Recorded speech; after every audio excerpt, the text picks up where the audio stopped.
La 21e édition de la Route des Arts s'est déroulée en formule intime et sur rendez-vous seulement du 10 juillet au 9 août dernier.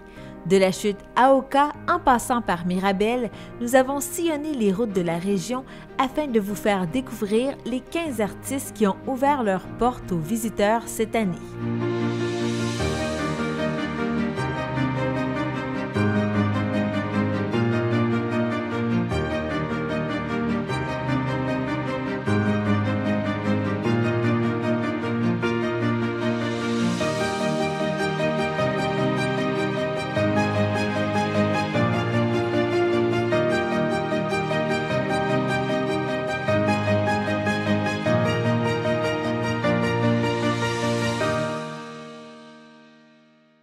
Micheline Dionne est une artiste peintre et vitrailliste qui a transmis son amour pour les arts à ses étudiants durant de nombreuses années.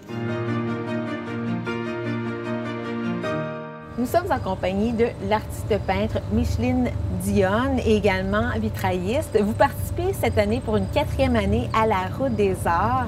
Pourquoi au départ vous aviez décidé de joindre la Route des Arts? Bien, je trouve que la Route des Arts, c'est une formule qui me convient bien, puis qui est assez... J'aime pas tellement le mot convivial, mais ça me donne ça là, comme impression d'être convivial, c'est-à-dire que, étant donné que les gens viennent à la maison, viennent dans les lieux qui sont nos lieux de création, alors je trouvais ça intéressant. Aussi, d'un côté plus pratique, c'est le fait de ne pas avoir à tout transporter, à les porter dans une galerie, etc. Alors, donc, cet aspect-là aussi m'a séduite. Oui, oui, oui. L'échange aussi peut-être avec les gens? Et puis, l'échange, alors oui. Alors, tout est là. L'échange est tellement différent. Si tu es en galerie, c'est sûr que, bon, les gens vont se sentir peut-être plus dans un lieu... un lieu sacré ou un lieu un peu comme... Oui, c'est ça, officiel, oui. mettons, officiel. Alors que ici, quand on est soit dans l'atelier, moi, je peux pas vraiment, mon atelier est petit un peu, alors j'organise... mon lieu d'exposition dans mon garage qui est vraiment charmant là, comme cachet. Alors oui, ça incite à ce moment-là les gens à peut-être se promener aussi un peu plus, à poser d'autres questions, des questions un petit peu différentes par rapport au travail. Qu'ils le feraient peut-être en galerie. Oui, et il y a également cette sorte d'union entre artistes aussi. Ça vous permet d'explorer, de découvrir de nouveaux artistes? Oui, alors là, on se sent partie d'une communauté. Oui. Avec des pairs qui partagent donc les mêmes intérêts, pas toujours, on n'est pas toujours d'accord sur tout, puis on ne fait pas consensus nécessairement dans notre manière de travailler, mais c'est très stimulant. C'est très stimulant. Alors, on peut échanger beaucoup plus facilement comme ça en étant dans un groupe, là, oui. Et vous, ça fait longtemps que vous baignez dans l'univers des arts. Racontez-nous votre parcours. Oui, bien, l'univers des arts, oui, j'ai passé ma vie en atelier, ma vie professionnelle en atelier. J'ai enseigné pendant 34 ans. Je suis arrivée un petit peu par la porte d'en arrière, bien qu'ayant un bac spécialisé en enseignement des arts plastiques, mais je ne voulais surtout pas enseigner. Mon père est enseignant, ma soeur est enseignante. Alors, non, c'était pas pour moi. J'étais trop gênée, puis je me suis rendu compte, quand ça s'est présenté, en fait, à moi, que, ben oui, je suis pédagogue. Alors, donc j'ai enseigné plus particulièrement le dessin, la peinture aux adultes d'abord, puis ensuite à l'enseignement régulier là, dans un cégep de Montréal. Alors, donc j'ai passé 31 ans, plus ou moins, ou 34 ans, je me souviens déjà plus. Alors, j'ai pris ma retraite il y a 6 ans. Donc, mon parcours d'artiste, si on veut, j'avais pas, moi, comme d'autres l'ont par contre, j'avais pas, moi, l'énergie nécessairement de mener une carrière artistique en même temps que ma carrière professionnelle. Alors, le fait d'enseigner, ce que ça a fait, c'est de vraiment me pousser à explorer beaucoup au niveau de différentes techniques. Tu sais, j'ai enseigné tout le portrait, le modèle vivant, le pastel, l'acrylique, l'huile. J'ai tout enseigné. Ça m'a fait explorer beaucoup et chercher beaucoup pour aussi stimuler mes élèves et mes étudiants du cégep aussi. Alors, c'est ça, ça a modelé un peu ma façon de travailler.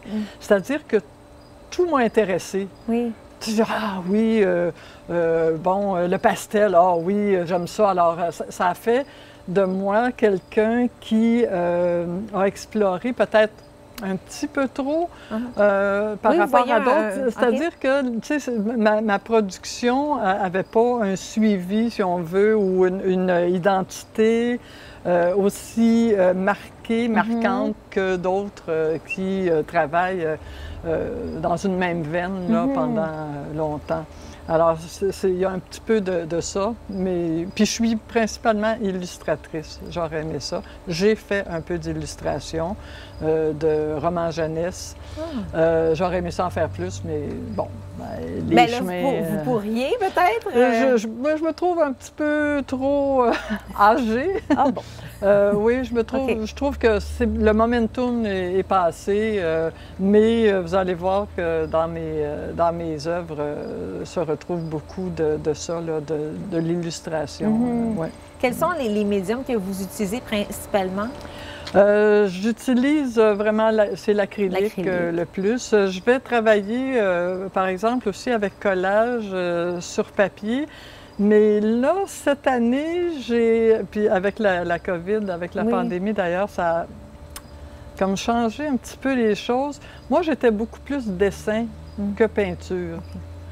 J'ai fait de la gravure à l'université, alors plus graphique. Donc, alors je me suis rendu compte que avec les toiles sur lesquelles je travaille présentement, j'aime beaucoup l'effet de la toile, le grain, si on veut, de la toile. Et ça m'a amené à revenir un peu plus au dessin qu'à la peinture. Alors, j'appelle ça dessiner en peinture. Je travaille plus en transparence. Mon travail est plus graphique, mais c'est plus récent. C'est récent, c'est avec le confinement peut-être? Ça a commencé avant, je dirais, peut-être, ça fait peut-être depuis l'été dernier là, que j'ai commencé un peu, mais avec le confinement, là, il y a quelque chose qui s'est confirmé avec mon premier tableau. Ma première toile, en fait, pendant le confinement, oui, où je suis revenue au noir et blanc et à un côté beaucoup plus graphique. Puis là, ça m'a donné le goût de poursuivre là, sur cette voie-là. Oui. Donc, ça vous a donné un peu un autre chemin à suivre, que vous auriez peut-être pas été exploré autant? Oui, c'est ça, peut-être pas, effectivement. Mais aussi, ça fait 6 ans maintenant que j'ai pris ma retraite de l'enseignement, puis peut-être que j'avais besoin de décanter, de trouver qui je suis, moi, l'artiste en dehors du professeur qui a à passer des notions, et puis des notions et théoriques et techniques. Alors, peut-être que tout ça coïncide, puis pour moi, en tout cas, le confinement, ça a eu un côté positif. Positif. Oui, bien, il faut en trouver aussi, je pense, là, parce que sinon, la vie, ça serait lourd. Parce que j'ai des amis artistes qui ont vraiment de la difficulté à travailler. Oui, qui ont été bloqués aussi, contrairement Puis moi, c'est le contraire. À vous. J'aimerais qu'on parle ensemble du vitrail aussi, parce que ça, c'est une autre de vos passions. Vous avez découvert ça à quel moment? Oui, le vitrail, en fait, je pense que... je me souviens moins bien, là, mais je pense que l'opportunité s'est présentée à moi parce qu'il y avait une vitrailliste, une très bonne artiste, pas très loin d'ici, qui offrait des cours. Et puis, j'ai toujours aimé les effets de transparence, les vitraux, tu sais, les visites dans les églises, en voyage et tout ça. Pour moi, cette lumière-là, cette qualité de lumière qu'on retrouve à travers le verre, les verres colorés, ça m'a toujours fasciné. Alors, quand j'ai vu qu'il y avait un cours comme ça qui se donnait pas loin, j'étais pas trop... alors, ça a commencé comme ça, puis au début, je me suis dit, oh, c'est pas pour moi ça, c'est beaucoup de cuisine, puis... quand même, beaucoup de manipulation, même aussi au niveau de la santé. Mais je me suis laissée prendre au jeu, puis oui, j'aime ça beaucoup. J'en fais moins que la peinture maintenant. J'ai eu une période un petit peu plus vitrail où je pouvais mener de front un peu le travail du vitrail puis l'enseignement. Mais là, maintenant, je suis dans une période un petit peu plus peinture. Mais puis vous ne verrez pas beaucoup de mes vitraux parce que ils sont vendus et c'est souvent sur commande. Alors, j'en ai fait, le dernier que j'ai fait, c'est cet hiver, avant, justement, la pandémie. Mais pour l'instant, je n'ai pas de projet particulier en vitrail. Et qu'est-ce que vous faisiez comme vitraux? Donc, qu'est-ce qu'on pouvait retrouver comme pièces? Ben, j'ai parti une petite production de petits capteurs de soleil. Puis mes thèmes, c'est toujours beaucoup la nature. Les poissons et les oiseaux reviennent depuis toujours dans ce que je fais. Alors, j'ai fait une série de petits vitraux, capteurs de soleil, poissons, et oiseaux, et mon copain est mycologue amateur, alors il m'a dit « fais des champignons, fais des champignons ». Alors j'en ai fait, et effectivement, ils sont tous vendus.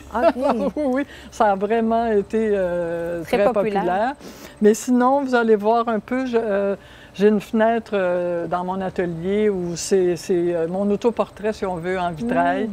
Et puis sinon, ben, quand ce sont des commandes, ben, j'y vais avec ce que les gens me demandent, un peu m'orientent, et puis on travaille ça ensemble, voir le thème qui sera développé.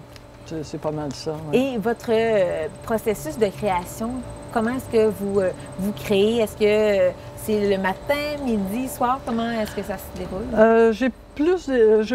J'ai plus d'énergie le matin. Mon processus de création, moi, je suis une visuelle et ça fait pas si longtemps que j'ai découvert ce que ça voulait vraiment dire. Je suis capable de représenter, techniquement, là, bon, tout ce que je vois, je peux dessiner d'après photo et tout ça. Puis parfois, ça m'intéresse encore de le faire. J'ai un plaisir à travailler d'après photo, mais je fais mes propres compositions. Tout comme en vitrail, je veux dire, c'est évidemment que c'est moi qui crée mes patrons. Je ne travaille jamais d'après le travail quelqu'un d'autre. Mais mon processus de création, finalement, j'aimais pas beaucoup travailler à partir de la page blanche, mais plutôt à partir soit de collages de vieux monotypes que je faisais faire soit à mes étudiants, puis qui abandonnaient en fin de session, puis que je récupérais. Je déchirais un petit morceau, je collais et je retravaillais par-dessus, ou mes propres monotypes. J'aime ça quand il y a des traces, j'aime ça quand il y a quelque chose, et puis là, ça me déclenche, et puis je vais partir comme ça, ad lib, selon ce que je vois. C'est vraiment ça, oui. Et j'imagine que vous ne calculez pas votre temps? Impossible. Je suis extrêmement, pour ne pas dire excessivement, lente. Dans tout ce que je fais. Je suis une lente. Et ça m'a toujours bien agacée, là, achalée. J'ai de la difficulté à accepter ça parce qu'il y en a des artistes que je connais qui travaillent, qui font un travail merveilleux et qui font ça comme ça très, très rapidement. Moi, je mets beaucoup de temps, alors je ne peux pas calculer mes heures. Non. Non. Est-ce que vous avez déjà eu des étudiants qui sont venus vous voir dans le cadre de la Route des Arts? Pas dans le cadre de la Route des Arts, non. Dans d'autres contextes, peut-être? Ben oui. En fait, c'est parce que j'ai deux catégories d'étudiants. Les étudiants du régulier du cégep, alors que j'ai avec lesquels j'ai perdu contact pour la majorité. Mais sinon, ben, j'ai enseigné beaucoup aux adultes aussi et aux aînés. Donc oui, ben oui, oui. Ah, c'est sûr que j'ai des grands fans là, inconditionnels. Et vous, est-ce que vous avez vu aussi ce qu'ils font? Est-ce qu'ils sont fiers de vous les montrer, ah, ben leurs oui. œuvres? Oui, Oui, j'imagine que c'est oui, parce un lien que précieux. j'ai enseigné au service à la collectivité et à la communauté dans 2 cégeps différents, où les gens, pour une part, il y en a qui étaient à l'éducation des adultes, c'était quand même encadré, mais sinon, qui viennent prendre des cours de dessin, de peinture. Je ne suis pas capable de dessiner, est-ce que je peux prendre le cours? Bien oui. Puis moi, j'ai toujours interdit la copie. Alors, personne n'avait été autorisé dans mes cours à copier une œuvre, sauf à une occasion pour leur montrer quelque chose en particulier.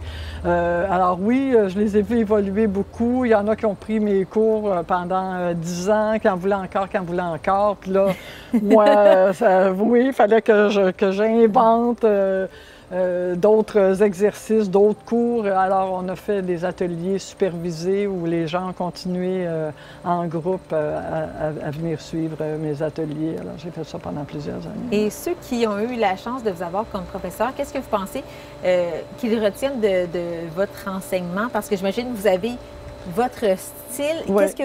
Qu'est-ce que vous disiez peut-être souvent à vos étudiants qui pourraient se rappeler aujourd'hui encore? C'est pas grave. Ils vont rire, là. Il n'y a rien de grave. Si tu as raté quelque chose qui n'est pas récupérable, parce que c'est souvent récupérable, si on travaille en opacité, c'est pas grave, tu passes par-dessus. Sinon, tu le considères pas récupérable, qu'est-ce que tu as appris de ça?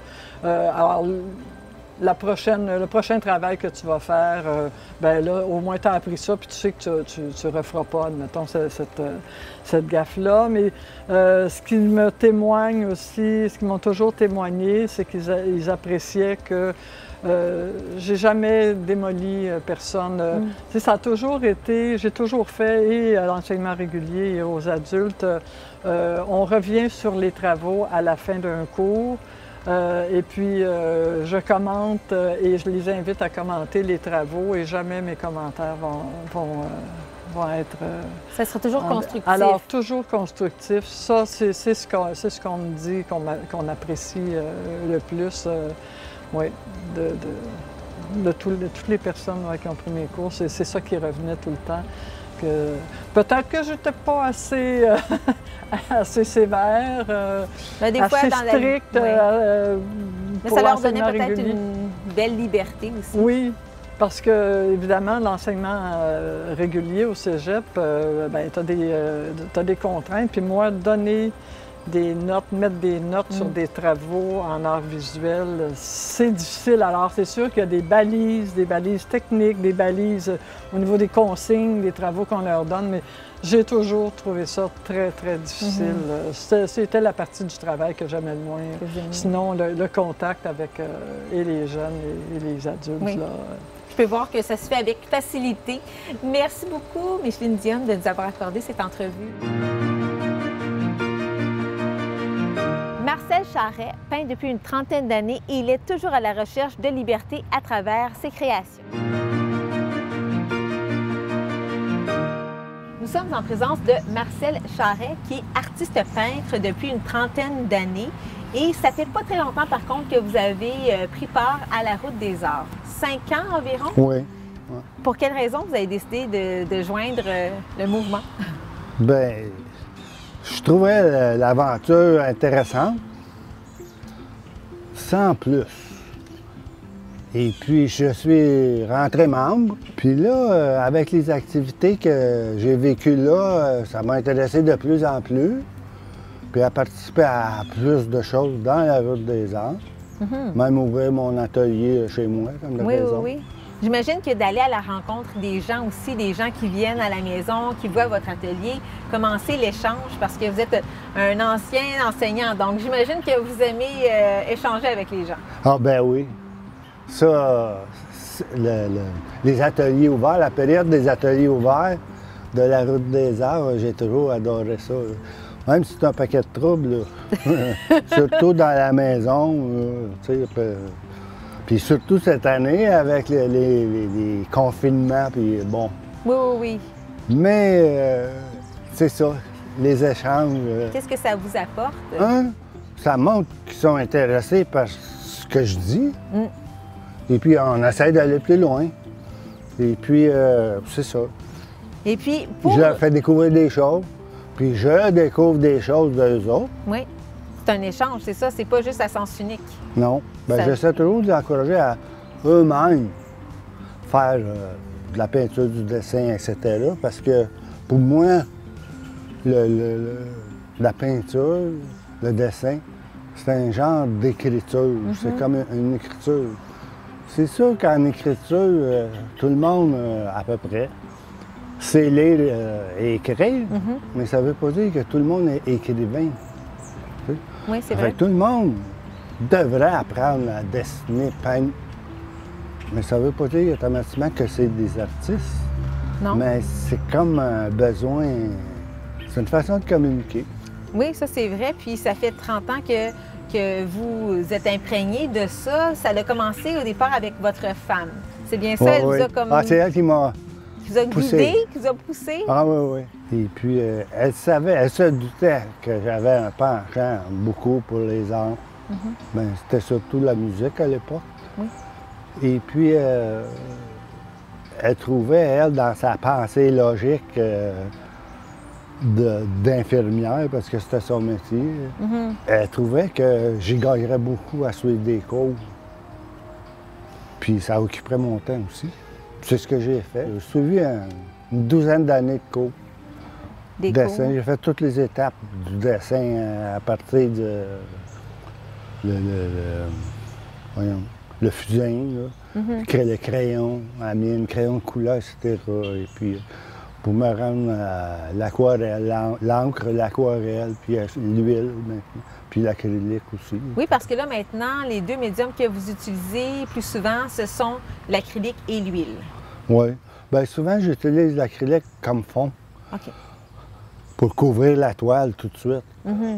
Et puis, je peins à l'huile par-dessus.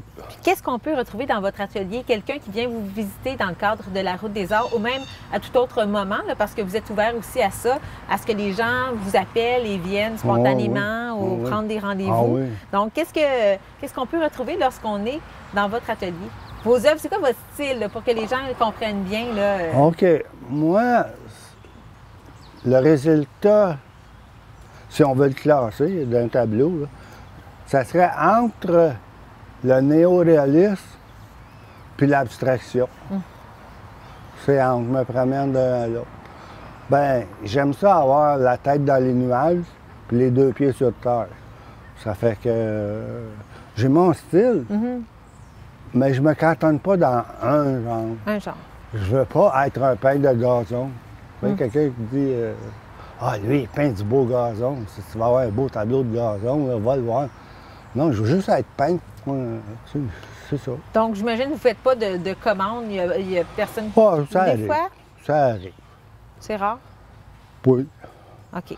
Je préfère explorer moi-même. Là. Je vise tout le temps la liberté, Oui, c'est ça. qui est un objectif plutôt moral, tu sais, qu'on atteint plus ou moins.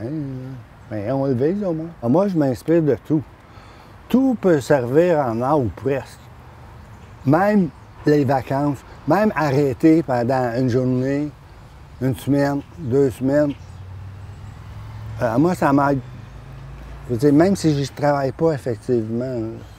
Ça vous aide quand même parce que vous êtes toujours en période de création, on dirait. Des fois, c'est peut-être en dormance. J'ai toujours mon petit pad sur moi, pas loin, là, dans mon sac à main.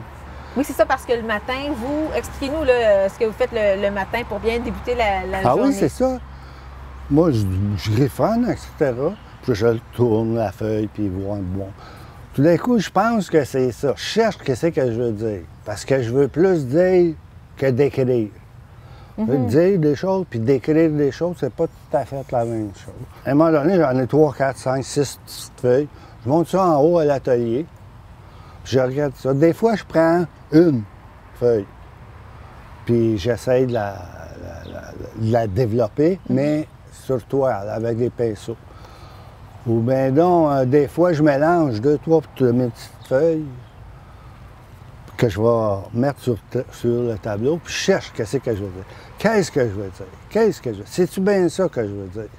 Tu sais, et puis, un matin, je me sens bien, ça sort comme ça. Le lendemain matin, je me sens moins bien, bien ça sort d'une autre façon. Ça fait qu'à chaque jour, ça change. Puis le produit final, ben c'est ça, je me demande, c'est-tu bien ça, là? Je dis, pour l'instant, ça a l'air d'être ça. Alors, je vais le signer, puis des fois, je vais le vendre, peut-être.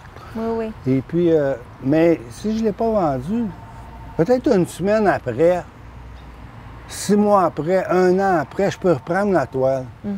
Parce que le souvenir, il m'est revenu, puis je dis, ah, regardons ça. Avec ce que je viens de vivre, bien, ça a changé un petit peu. Je retravaille mon tableau. Derrière chaque œuvre, on peut retrouver une histoire. Oui. Ah oui, oui. Ah oui, ça, c'est ça. Que j'aimais raconter aux visiteurs qui venaient. Et puis, une année même, je leur ai fait pratiquer mes exercices que je fais le matin. Ça, c'est drôle. Ah oui? Comment les gens réagissent à De ça? toutes sortes de façons, hein. Oui. Il y en a qui n'osaient même pas prendre le crayon. Là, tu sais, parce que, ben non, je ne sais pas dessiner. Hein, mais là, c'est pas la question de dessiner. C'est la question de essayer de faire passer quelque chose qu'on a dedans, le faire passer. On peut le faire passer avec un crayon, avec la parole, avec... on essaye, en tout cas. Oui, oui, oui. Même si on n'a pas une idée précise, au final, bâton, de c'est quoi. On n'a pas besoin toujours d'avoir des explications non plus. J'imagine, il y a des traits de crayon, il y a des traits que vous faites. J'imagine que c'est d'instinct, c'est votre intuition. Oui. Mais c'est pas juste du garochage et du pitchage. La gestuelle, j'en ai dans mes... Mais je suis pas capable d'en rester à ce niveau-là.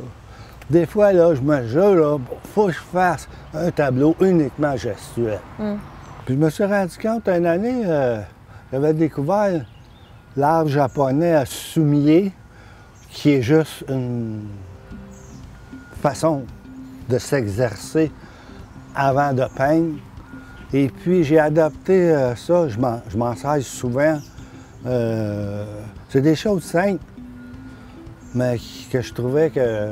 Il y en a une, en tout cas, je trouvais que ça avait bien du bon sens. Quand on peint là, sur la toile, si la toile a 7 dimensions, bien pour l'art dans le soumier, la toile n'a pas de dimension. L'acte de peindre, il commence en dehors du tableau, il arrive sur le tableau, puis il continue en dehors du tableau.